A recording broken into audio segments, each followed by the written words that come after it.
is it so inconsistent? Construction's hard.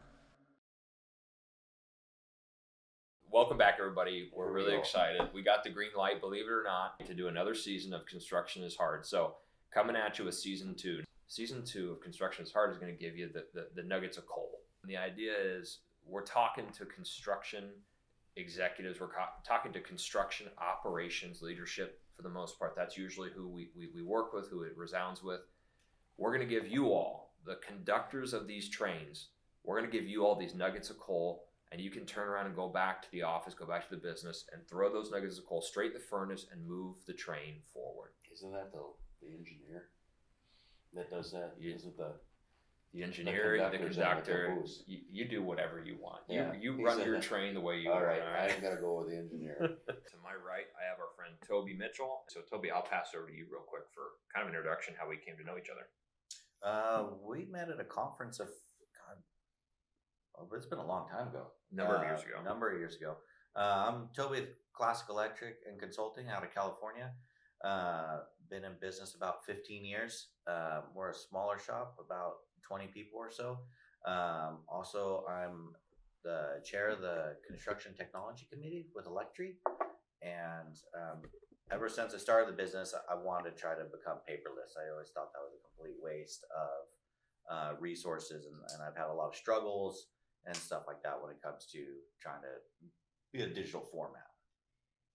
When Toby says he's on the Electri committee or council for technology, I can't say this enough. Everywhere we go with you, people are usually stopping to talk to Toby. He's got a pulse on what different tech groups or software groups are doing across the industry. And I think you've also worked with a number of companies from hundreds of thousands of people to 10 to 50 on their technology needs and how they can go about implementing them. So one of the things that I think is key to point out today is we are hearing, and we're going to get to hear and discuss a lot of Toby's experiences within his own four walls, as well as what he's seeing other contractors actively combat or actively deal with in today's market. Yeah, and like that's the one thing I've learned over the years is, construction's hard, like you guys say, and but we all have to attack it a little bit different because we're all different companies. We have different processes or markets that we go into. Like we're very niche, service based, but a lot of the other contractors I talk to are very large, very project based. So my technology needs are not necessarily their technology needs, and that's sort of why I wrote this paper, is to sort of give people a guideline of where to begin, where to start. Because that's the other thing I've noticed is I go to a lot of these conferences, talk to a lot of people, and they're all excited about stuff, but they don't even know where to begin, and so this is, I just kept seeing the same problem over the last couple of years, and I thought, you know what, I think I'm just going to write something to make it simple so somebody can just understand, like, hey, here's step one, right? Here's step zero. Yeah, here's step zero, yeah. It's so everybody, those that have watched the podcast in the past, right? This season, Gary and I are really focusing on we joke, it's like get a load of this shit. Just meaning this is the stuff that we have stumbled across time and time again. These are topics and things that we've seen and we know and we've heard and discussed with our friends and with our other colleagues that people are dealing with at all different sizes, all different scales. And there are these consistent denominators though, and that's what we're trying to highlight. We're just trying to share that we have seen and we can actually provide, some help or some aid or some advice or some guidance on how we might be able to attack some of these very common problems. And one of those things that you've heard us kind of allude to is, hey, everyone right now, hot button topic, easy, low hanging fruit is, tech adoption, right? We all know there's this tech revolution happening and coming across the industry and construction. And it is inevitable and it's about time. But really, again, if we think of tech adoption, it really means business transformation, right? That's the only reason that we would do a technology adoption or a technology initiative is to create or usher or be a vehicle for some sort of business transformation. So we know we're headed that way. Toby talks about it in the article here. If you're not, you're kind of a dodo bird and the island's sinking beneath you. But the long and the short of it is, okay, everybody wants to talk about how tech adoption sucks. Well, of course it does, But what we're able to actually provide here, and this is a big piece of it, and what we want to talk about is Toby went out, gathered these experiences, and created a paper. The article we're discussing today is a contractor's tech adoption mentality. I'll say it again. A contractor's tech adoption mentality. And when Toby was writing this, we would sit on the phone actually for a couple hours at a time, and we were just talking about sort of why we were writing this and how this came about. And I think this is perfect for how our style, for those that have seen Construction is Hard podcast, we just kind of like right down to it, right? But what we're getting at here is this article that we're talking about today, and we're going to just walk through it. So by all means, you need to read the article. If you're listening to this, this is the cliff notes. This will be the high level overview. This will be a behind the scenes of what's in the paper, but I cannot recommend enough. You need to read this paper. This paper is, as we just mentioned, it's step 0. Okay. You are a contractor. You are getting ready to go out into the world, or you already are. You find yourself in your company putting these different tech initiatives into place. This paper is about how to think of going through that, the ideology that you take into that process. And so with that, I want to first kind of turn it over to Toby and Gary, but why did you write this as a whole? What kind of led you to wanting to put thoughts to paper? So a lot of contractors I've talked to over the years, it's like, hey, what software do you use? I want to use that software. Or the other one would be, hey, we spent all this money, we got a software and it didn't work. And, I want to talk to, or when I talk to them and I find out you guys were set up to fail before you even started, and you didn't even know it because you didn't even know the basic structure that you needed to have before you even adopted it. So it is a long read. It is a long paper. I've been told it needs to be shortened down, but I think that we can't shorten it down because there's just too much.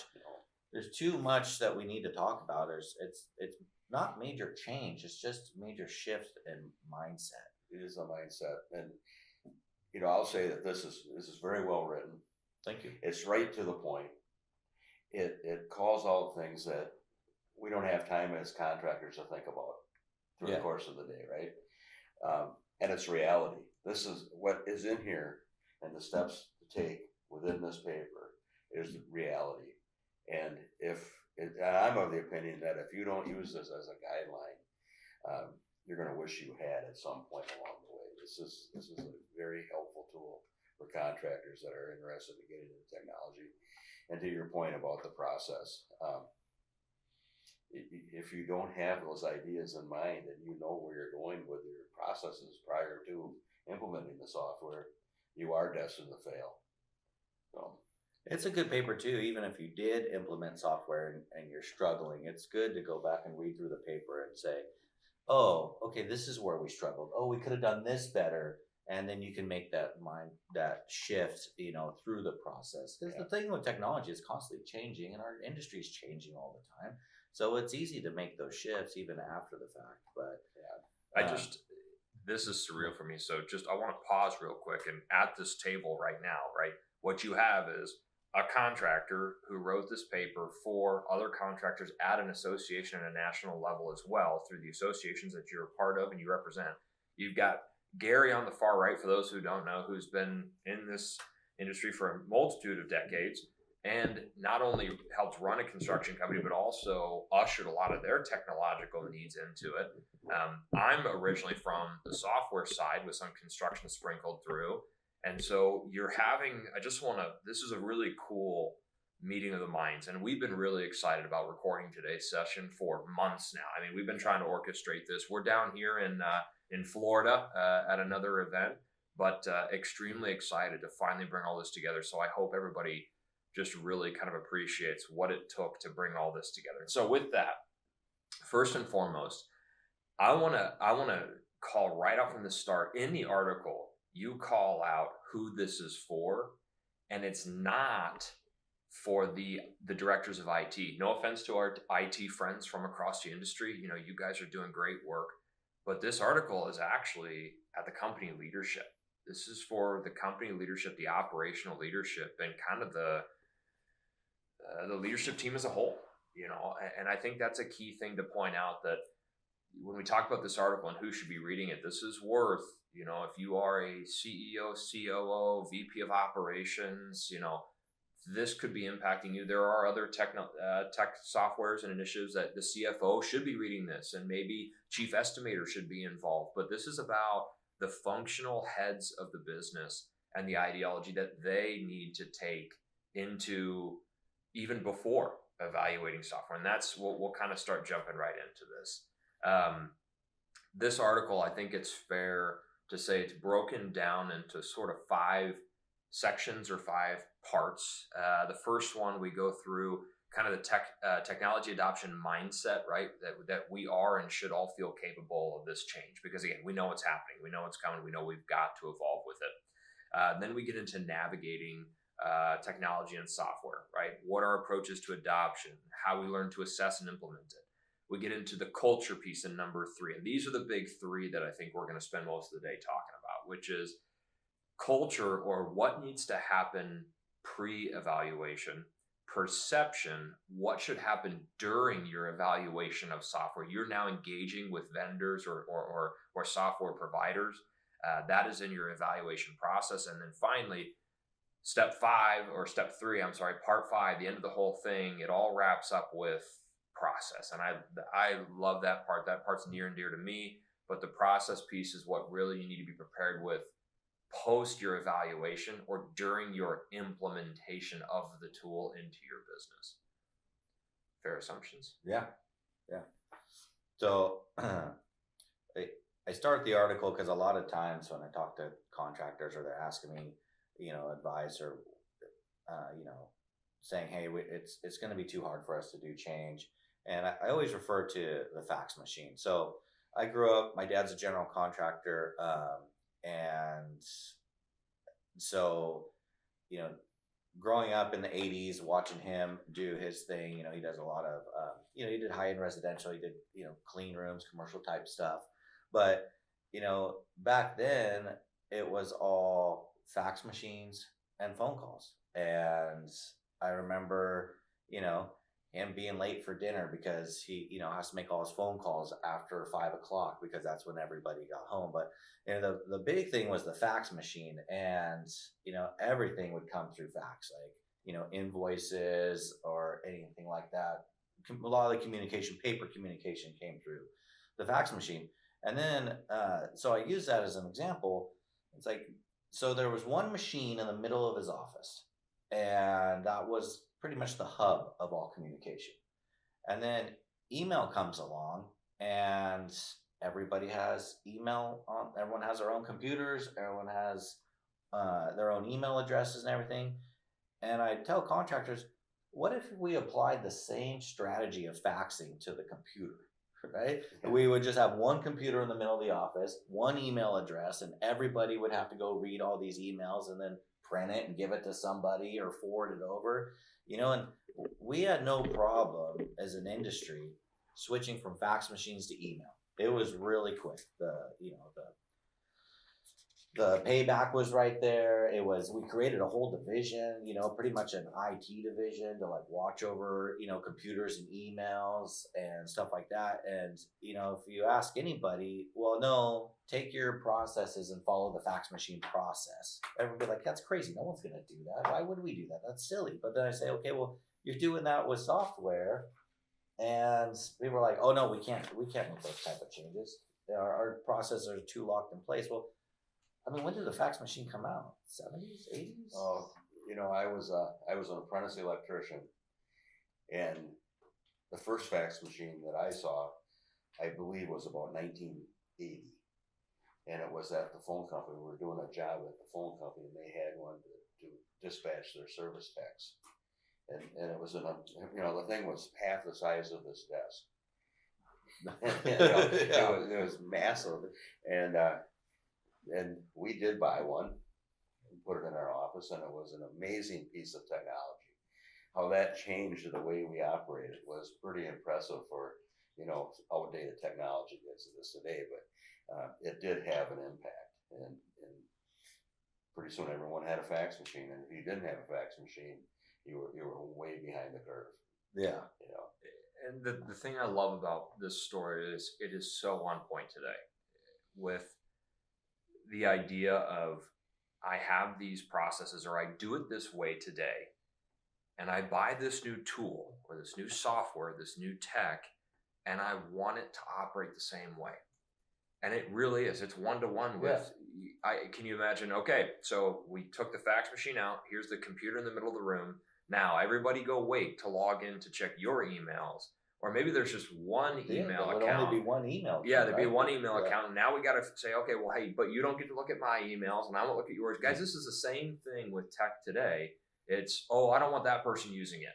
No, they shouldn't have it. No, they shouldn't be able to see too much, yada, yada. No, this person owned the spreadsheet, so they should own this. And we go through the same rigmarole and the same pitfalls, quite frankly, doing the same stuff. Hey, I want it to operate the same as my spreadsheet did. I want it to operate the same as the last system, which we bought 20 years ago or 10 years ago or whatever it was. It is and this goes back to, again, why I think it's so valuable to actually sit and talk about this mentality and this ideology. And again, it has to start with the leadership team. And Gary, I know you can speak to this too, of this mentality of change. And you guys saw it with computers. Yeah, we did. You talk about emails, but I want to make a comment first on printing. That exists today. Oh yeah. You know, the paperless office there was more paper in a paperless office than ever before once everyone had the ability to print. And to this day, you know, people are asking for reports. We have to print these reports. Well, the minute you hit the print button, that information is old, right? And so that's a seismic shift in the way we think about how we're running our business. But the computers, when I started and came into the office, there was no such thing as a computer.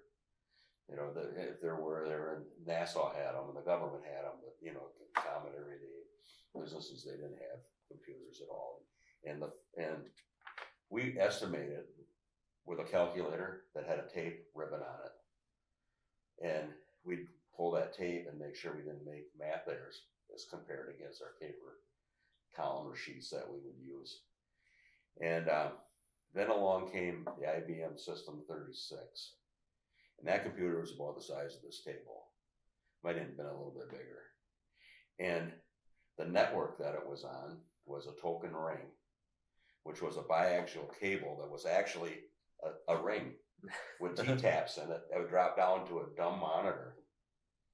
And so this was a revelation, right? Now we have a screen, a monochrome or green screen with a keyboard, all linked together to a common IBM System 36, I think they were. And all it was really was a really big fancy adding machine that I recall. You know, we were able to then adopt some software, put in, and we started estimating with that system.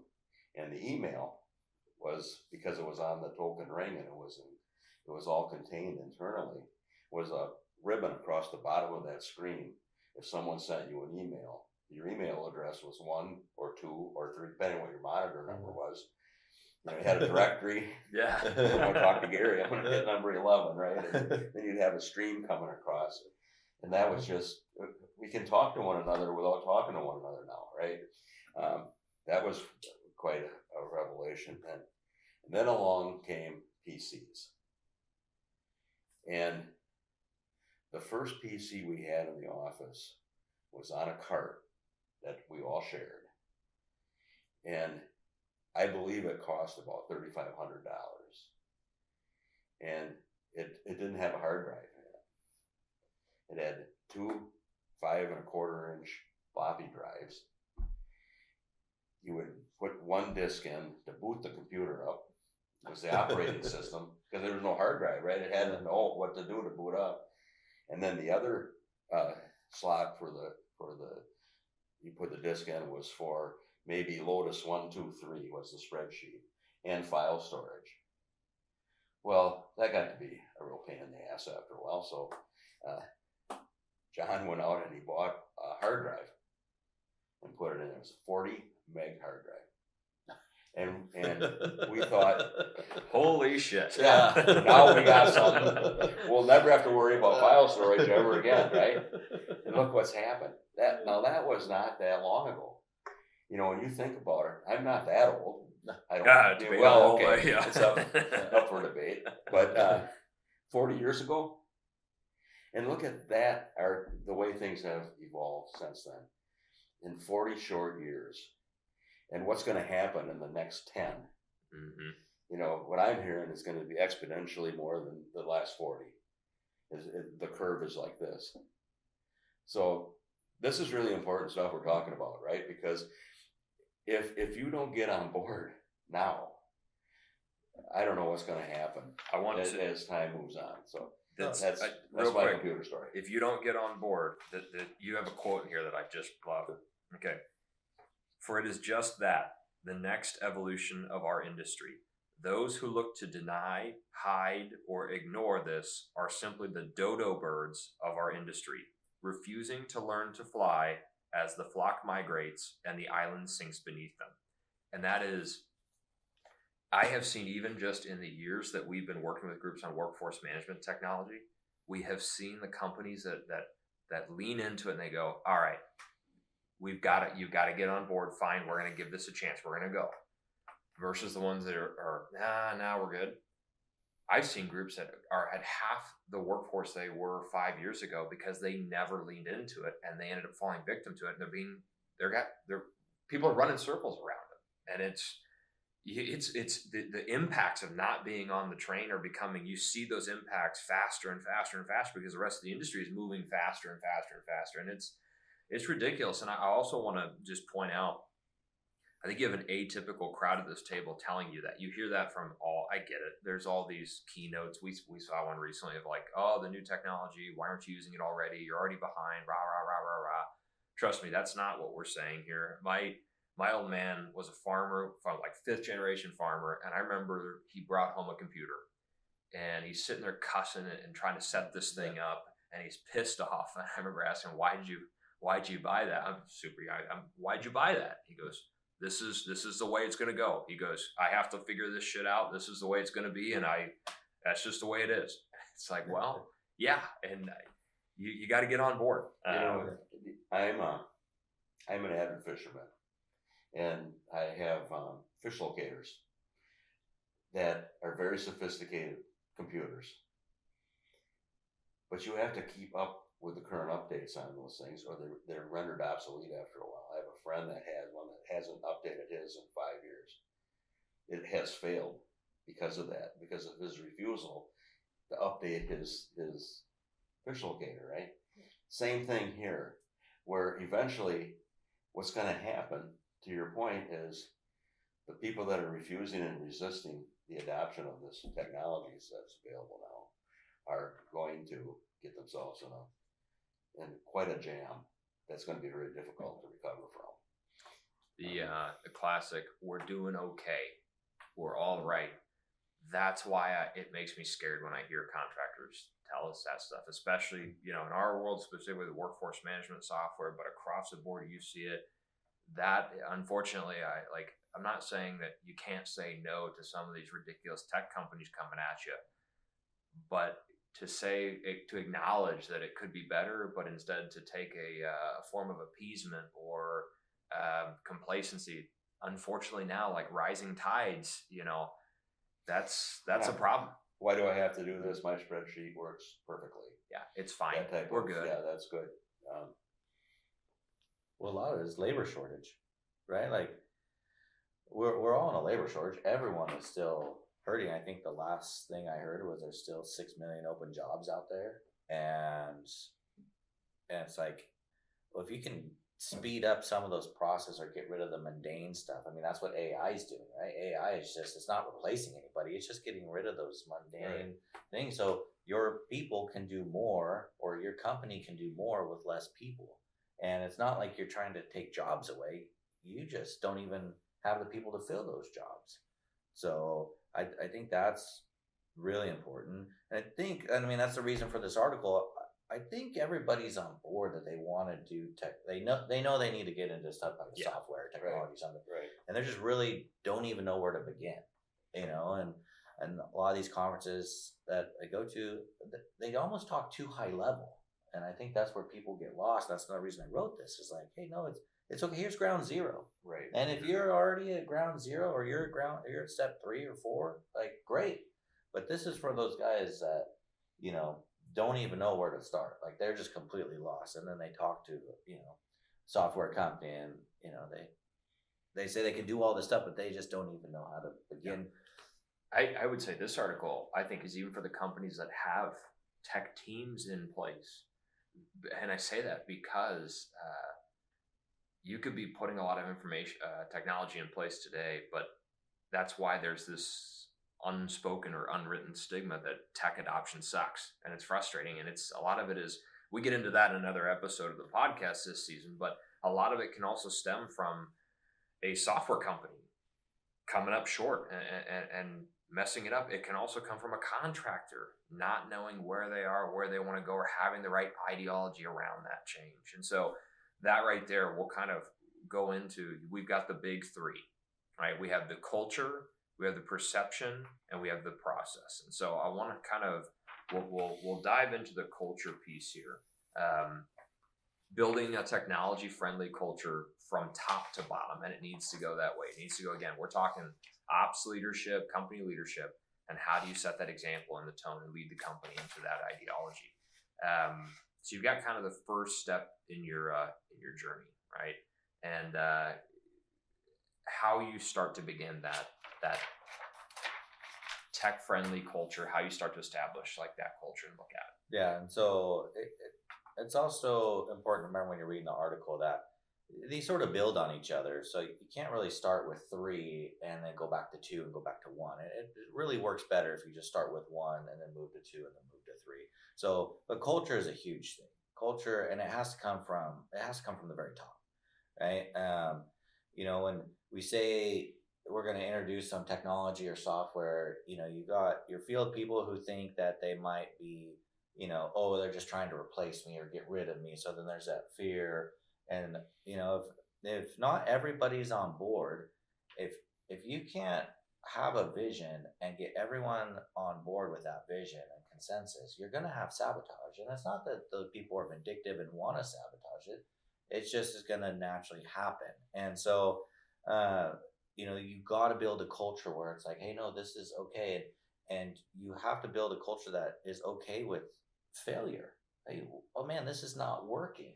I know personally with us, we changed the process on our scheduling, and it was a great idea. And we had butcher paper up, Post-it notes everywhere, and little arrows, flow charts, everything. Yeah. And it was like, hey, this is going to solve all the world's problems. Great. And then we implemented, like, man, this sucks. Like, this is horrible. Yeah. Man, this is way worse. Like, and so we had to go back and start. But nobody in the company was worried about getting fired or looking stupid. Like, because we have a strong culture that allows that failure to happen.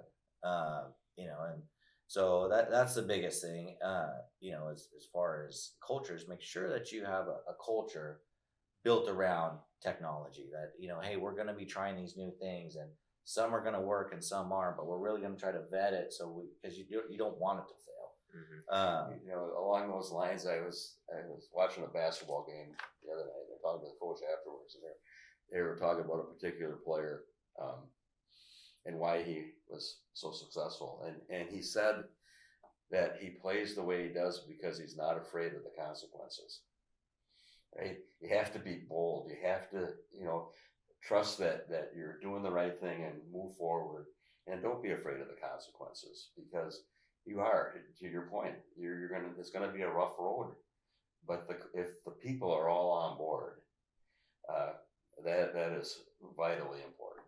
That is, construction is hard. Yeah, that doesn't need to be. Doesn't need to be. But it's when we talk about culture too, I get all like upset for no reason, because this culture word gets thrown around. But this is, I think, a real example. When we say culture in this case, I think it's, I personally, I start to quantify it, or I think about it as do you have a tech-friendly culture, or is the culture one where when we identify, we're open to identifying we could do better in these areas? We never assume that we're doing it perfect, right? We're never, and when we identify, hey, there is an area for improvement in this area, in this space, in this function, in this department, whatever it might be, there's area for improvement. Do we look at that as an opportunity to jump on and to progress and to take it on? Or do we look at it as, oh God, at some point we're going to have to change that?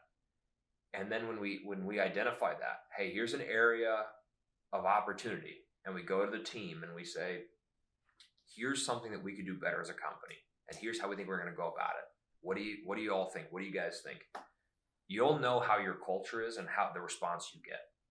Because the groups that say, hey, we think we could do better in this area, we just don't think our people would ever give this a go. We don't think they're up for it.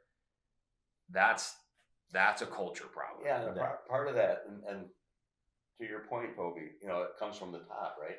So what's really going on there? Mm-hmm. Is it the upper management, the execs, afraid of what it's going to take to educate their people?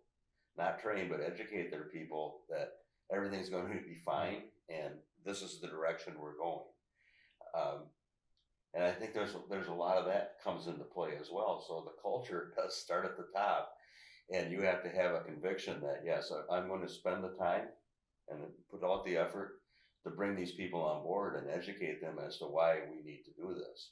Because if you don't do that, it's pretty hard to get buy-in. You gotta communicate it clearly and consistently in order to make that work. And you got to start with the why. I want to point that out too. Yeah. You got to start with the why, and you gotta make sure that nobody thinks that you're weaponizing it. Right? We're not going into software to beat on everybody down below us, right?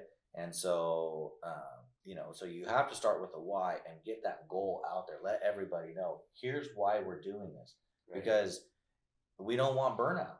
If we can have a software that maybe you can work 10 hours a day instead of 12, then hey, this is great, and so that's the biggest thing. Have your reason and make sure that you have a culture that's not weaponizing it. And when you communicate that too, I think I saw a group up in Canada do this, and they did one of the best tech implementations and rollouts I've ever seen.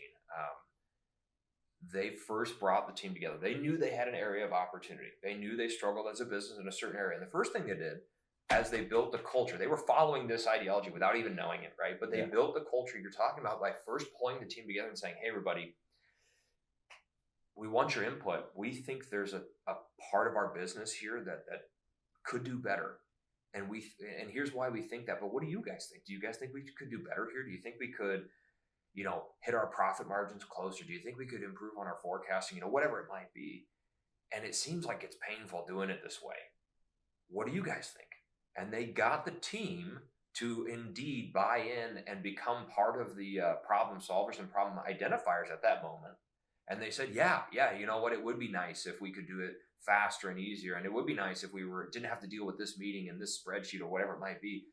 So they said, okay, we all agree there's a problem. And that was key, because later on, they went through these evaluations and brought it back to the team and said, hey, everybody, remember when we all agreed that we could do better in this area? Here's what we went out and found as a potential solution. This is what we believe we're doing. We want your all's buy-in. We want to make sure that everybody's marching. You guys know why we're recommending this, and this is what we're going to try.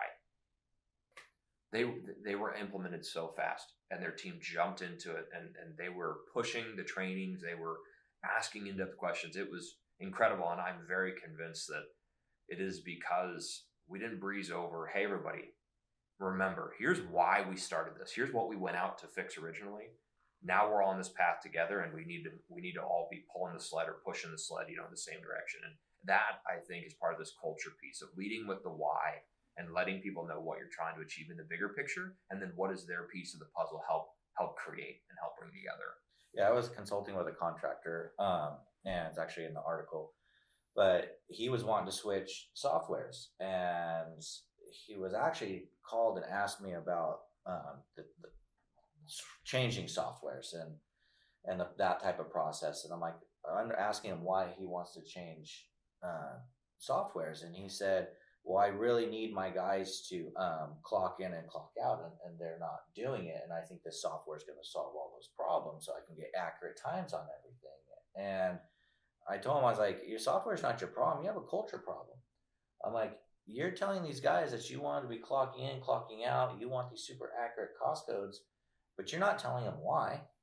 They're automatically thinking that you're just trying to nitpick them and Pay pay them them less. less or yell at Compare them. their productivity you to know, others, and when in reality, he should have been upfront and said, hey, no, we got to see, are we strong at underground? Are we strong at piping? Are we strong at wire pulling? Like, hey, we put in, 1,000 hours in underground. Are we actually doing 1,000 hours, or are we 800? Are we 1,200? Like, but I said, your problem is you're trying to weaponize all this stuff against your guys, and they're resisting you. Mm-hmm. I'm like, have you ever explained why it's important that you track their time? And he's like, well, no. I'm like, dude, I'll save you a ton of money.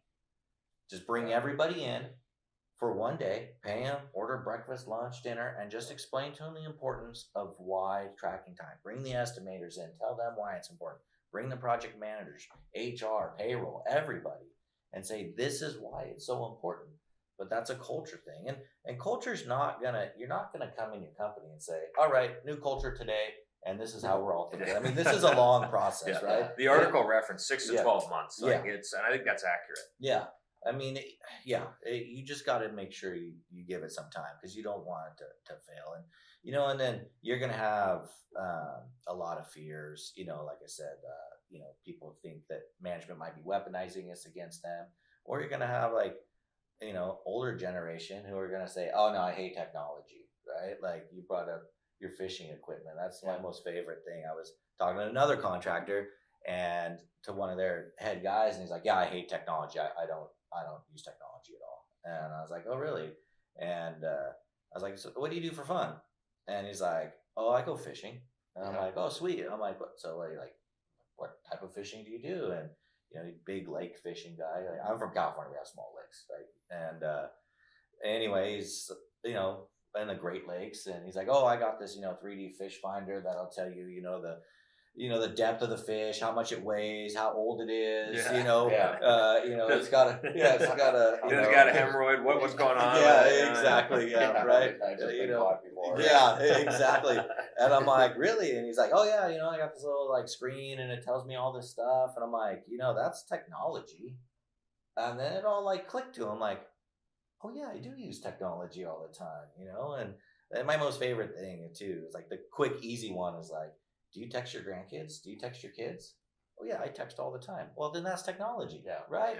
Yeah. You can learn technology. It's not hard. It's just, but you have to have a culture there to make those guys feel it's okay to use, the technology and the culture. Yep. And one before we keep kind of going past, one of the things that I want to make a note of that you call out in the article is, with this whole idea of setting the culture for the evaluation, you can also lean too far over. And one of the things that we see, and you call it in the article, is, hey, do you guys think we should do this? You can't ask that question. You can't put that burden on your people. That's your job as a leader to say, we're going to try this, and here's why. Let's go. But the moment that you go, yeah, I'm going to put this in front of the guys and ask them if they want to do it, that's a lose-lose for them. Think about it. I know what I've been doing. Say I'm a superintendent in the seat for a long time. I know what I'm doing, and what I've been doing is keeping the lights on for decades potentially. But for years, I know what I'm doing can work. And now you're asking me, hey, you want to put your reputation on the line? You want to be the one that's called it out in the fear of you want to be the one that said, yeah, we should try this bold new thing. Why? That's a lose-lose for me. Why would I risk everything to say oh yeah, no, let's go for it. No, that's my job. That's my job as a business leader. That is my job to say, I believe this new process and this new tool will take my team to a new level. And I have to be the one that goes out and does it first and leads by example. And then it's my job to say, come on, we're going this way, and we're going to give it a shot. I'm playing football, right? I'm in the huddle, and I'm the quarterback, and I have 10 other people in that huddle with me. We're all on the same page. We've all been trained, educated, we know. But there's one guy in the huddle that calls the play. There's not 10 guys calling the play. You don't think Or Patrick debating. Mahomes goes out and says, "Hey, what do you guys think we should do?" There's a big debate. Do you Yeah. think we should pass it, or do you think we should run it up the middle right now? What do you guys think? Well, it's 5-6. Let's run it up the middle. Yeah. Okay, good. Let's do that. It just doesn't work that way. Yeah. Right. There has to be a leader. There has to be a guy that finally gathers all the information, calls the shot, and goes with it. Yeah, and like you're saying, you can't put that on your field. You can't put that on your PMs. You can't put that on your field guys. No. It's like, man, you're just setting those guys up for failure, because if it doesn't work out, everyone's going to point the finger at that person. Yeah. Right. Yeah. And so, this has to come from the top. They have to make that decision. And there's a group I'm thinking of in particular right now too. Just another brief use case. Who knows if this makes it through the editing process? Tim's going to chop us up here, but it is there's a group right now that we're talking to, and I feel for them. The team believes that they can leverage this new tool, and I won't name names, but they believe they can leverage this tool, and it's the top leadership that's actually going, we don't think it's as big of a problem as you guys are making it out to be, and talk about now the reverse problem. And so their way of compromising is put it off in this low risk division or area of the business, which the tool isn't truly made for. And the other scary thing is, and we're getting into how to view software as partners, and we fail on this. And I'm looking at my fellow software company leaders, builders, reps. They need help from software companies to say that is the wrong call. If you do that, you're going to be set up for failure. But it's culture in the reverse, as far as, hey, just put it over here in this service group or in this this tech division or whatever, and like we'll just low risk. We'll see how it goes, and then we'll decide later if like it's worth trying it at a more central location in the business. Well, if the tool wasn't made for that in the first place, how do you think that's going to go? And somebody just has to tell them finally, that's not what to do here, right? And as soon as you have that conversation, people go, "Oh shit, okay, yeah, well, let's rethink this." People are smart. Everybody gets it. They're open to it. Like we talked about earlier, we get it. This is happening. Contractors are forward thinking. They're going after it. But we also, from a technology side, and I want to transition us into this part too, but we from a technology side also have to reverberate or emulate or echo that culture back too of, hey, I respect the fact that you're trying to make this leap and you're going to give this a go, but I'm going to be straight up with you of what is and is not going to be successful. And if you like it, great. If you don't want to hear it, that's fine too. Let's not do business together, because that's okay, right? It doesn't have to always be yes, but that takes us, I think, into part 2 here, shifting perspectives and forming the right partnerships. And I'm really excited to get into this piece of kind of the article with, you're basically kind of breaking it down into this ideology of technology. But now, how do you go about that when you're starting to evaluate a software, or in other words, when you're starting to potentially partner with or work with a software provider? Hey there. Thanks for joining us for another episode of Construction is Hard. We split this recording into 2 episodes to make it easier for our listeners to digest. You can find the next segment of Brian and Gary's conversation with Toby from Classic Electric online at constructionishard.com or wherever you get your podcasts. We are here to talk about workforce management. Why is it so inconsistent? Construction is hard.